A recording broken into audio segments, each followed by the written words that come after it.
Hello, ma'am. Magandang umaga po sa inyo. Magandang umaga po. Oo. Ma'am, pakiulit niyo yung pangalan niyo bilang concessionaire ng Water District. Minda Candil po. Si Ma'am Minda Candil. Kailan nga po kayo nagpa-kabit ng tubig? Anong taon? Parang, 2000 po. 2000? Year 2000. 2000.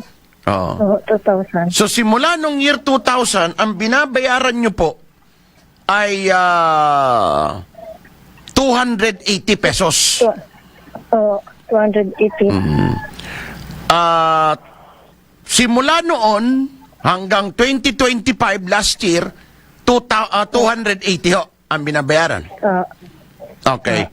So after December, February, March, nagulat kayo, naging 16,000 na. Ilan yun pala?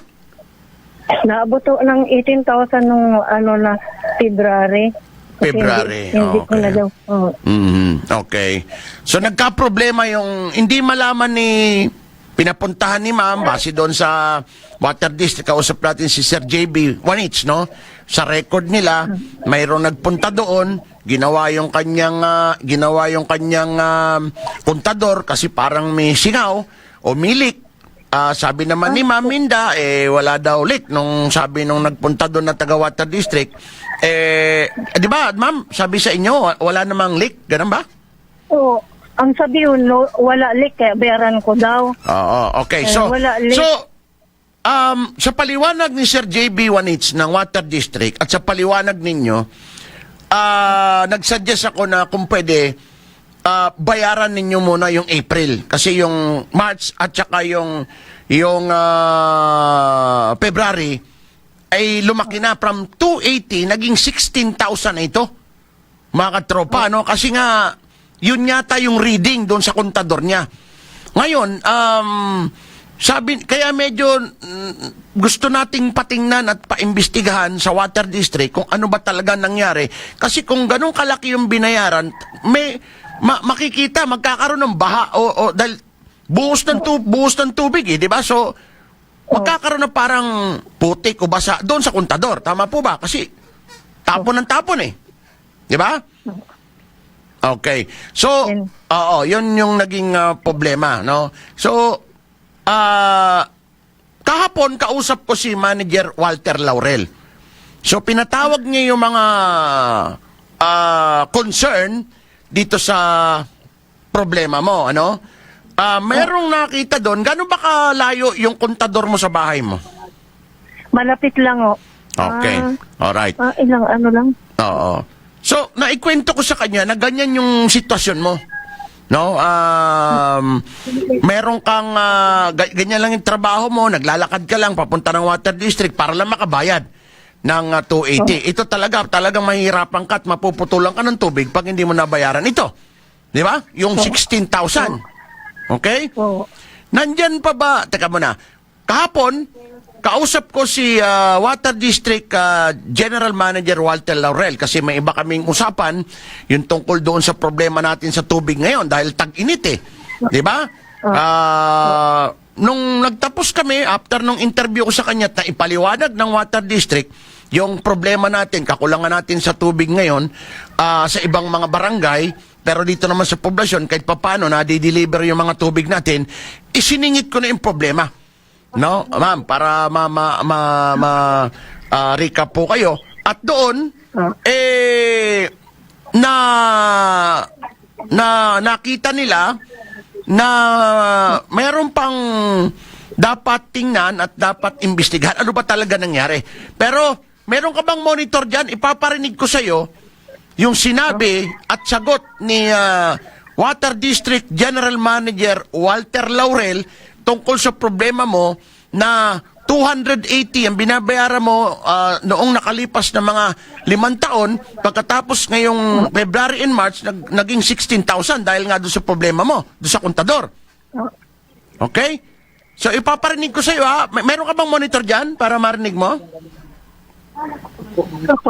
Sige. Play mo, Axel, yung tugon ni GM dito sa problema ni Ma'am Minda Candil tungkol sa kanyang napakalaking bill na minimum lang siya ng 280 naging 16,000 dahil yung kontador may problema. Sige. Minda, dito na si GM. Kaugnay nitong pinadala mo sa sulat, no, yung doon sa leak ng tubig mo dyan. GM, may mensahe po kayo kay Ma'am Minda Candil, concessionaire po natin. Nung March 30 ko natanggap yung sulat niyo po, meron akong notation doon sa ating Commercial Service Department na i-consider yung kahilingan na huwag kayong singilin doon sa sobrang amount doon sa usual na consumption nyo. So nakita naman namin na beyond your knowledge na may leak talaga yung linya. So based po doon sa ating policy ng inaprubahan ng board, pwede pong i-average yung consumption nyo sa tubig for the past 3 months bago nagkaroon ng leakage. So maintain siya sa 280, GM. opo, kung ano yung average consumption na for the past 3 months, yun namin po ibibil sa kanya sa mga buwan na merong nagkaroon ng underground leak. Nakita din naman to GM, ayaw niya rin talaga maputulan. Biro mo, naglalakad Wiscom Road, papuntang Water District, Oo, balik na. na naman, nakakagat pa ng aso. Naawa nga ako dun sa kwento mo, Kaluwi. Kaya, ano naman yan? Considered. Considered na po. Opo. Okay. Thank you, Ayos na GM. po, commercial yan. Salamat. Bullseye! Bullseye! Nasa convention Miss sila lahat. Minda Candil, Pero narinig niyo po mamaya, si after ng programa Water ko, District, Puerto Princesa City Water District General sasamahan Manager kita doon sa Water District. Laurel. Pasensya na kayo, Narinig ma'am, niyo po. kasi wala tayong pwedeng makausap pa doon Ano sa po yung mga sinabi niya? kaibigan natin sa Water District. Liwanagin natin to, ha? Simula talaga noon, puro 280 lang. 280, minsan pa nga nagka-240 lang ako. Kasi hindi ko nga, wala nga kasi lagi tao. Oo nga. Hindi po, Sa trabaho pa ako Maminda, dati, lagi ako Maminda, ganito nagtatrabaho. po. O kasi pagka Isa-isang kung tabi na ganitong po kalaki natin yung bill mo, kung para may ka na may leak o karwas. walang leak. Baka may karwas ka doon. Tapos na po ang Wala man. problema kung naintindihan Wala. po natin yung sinabi Yung ni kontador mo Manager, sa'yo ang yun. binanggit niya po, Pangalan mo, yung last Minda 3 months po, Candil. may konsiderasyon po para Okay, sa mga sige.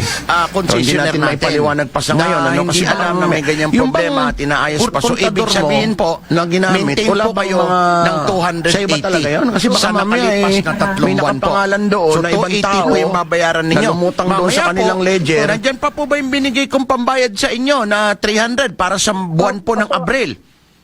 Opo. Okay, so ibayad nyo po yun sa buwan ng Abril at kung meron pa ho kayong extra dyan, yung pong nakaraang 2 February and March, 280 pa rin ho yung babayaran nyo as per GM's advice, no? Babayaran din ho natin yung para hindi ho maputulan. Pero bayaran nyo muna yung April or kung may extra po, mabayaran na rin yung February, March para maayos na po. Yung malaking bill po ninyo, na-reconsider na po yun, Ma'am Minda. Salamat po. Maraming salamat. Pasalamatan niyo po si GM po at yung ating City Water District, meron palang board resolution na ginawa sila pagka ganitong mga yung mga problema ng concessionaire, may mga pwede namang gawin para talagang matuloy-tuloy lang yung serbisyo ng Water District po sa inyo. Ma'am. Maraming pang salamat kay Sir GDO Sinion, kay Sir Walter Laurel. Walter Laurel, maraming pang salamat. At sa iyo, Ka Louie, sobrang salamat sa iyo kay kay El. Sobrang salamat to sa inyo. Maraming pang salamat. Sana Okay. hindi ko alam mo, sir, kung paano ako ganti, pero maraming pang salamat muli. Wag na ho yung ganti. Pagdasal nyo lang kami ni GM Laurel na maging maayos ang kalusugan araw-araw para marami pa tayong matulungan. Okay na po sa amin yan. Sige po. Salamat. Oo, yung binigay ko po sa inyong 300, ibayad nyo na po mamaya para ho wala na tayong problema, ha? Salamat muli. Okay, thank you. Maraming pang salamat. Thank Okay. you. Hindi ko kayo makalimutan. Salamat. Salamat ng sobra. Okay, sige. Thank you. Bullseye! Bullseye!